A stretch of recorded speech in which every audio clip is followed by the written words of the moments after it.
নমস্কার বন্ধুরা, শুভ দুপুর। তো দুপুরের লাঞ্চেরটা থালাটা সাজিয়ে নিচ্ছি। তো দেখো, প্রথমে নিয়ে নিয়েছি থালা, আর বাটিতে করে নিয়ে নিয়েছি ভাত,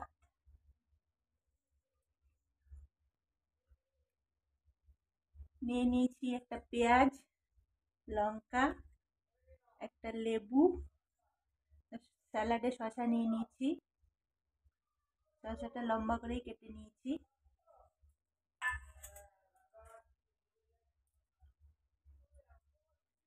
আলু সেদ্ধ নিয়ে নিয়েছি, এটা চপ দিয়ে মেখে নিয়েছি, ডালের বড়া, খেসারির ডালের বড়া, নিয়ে নিচ্ছি মাছের ঝোল। এটা হচ্ছে আমাদের এখানে একে বলে পটল মাছ, পটল মাছের ঝোল সর্ষে বাটা করে। ওলকপি দিয়েছি, ওলকপি দিয়ে সর্ষে বাটা দিয়ে পাতলা করে মাছের ঝোল।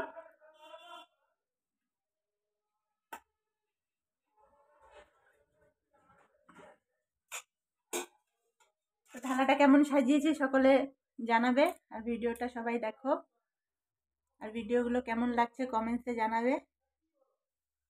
তো চলো, দুপুরের লাঞ্চের থালাটা একদম সাধারণ, আজকে বেশি কিছু নেইনি, হালকা পাতলাই আছে, কিন্তু একটু খালি গুছিয়ে নিয়েছি, কিন্তু কম জিনিসই আছে। তো চলো দুপুরে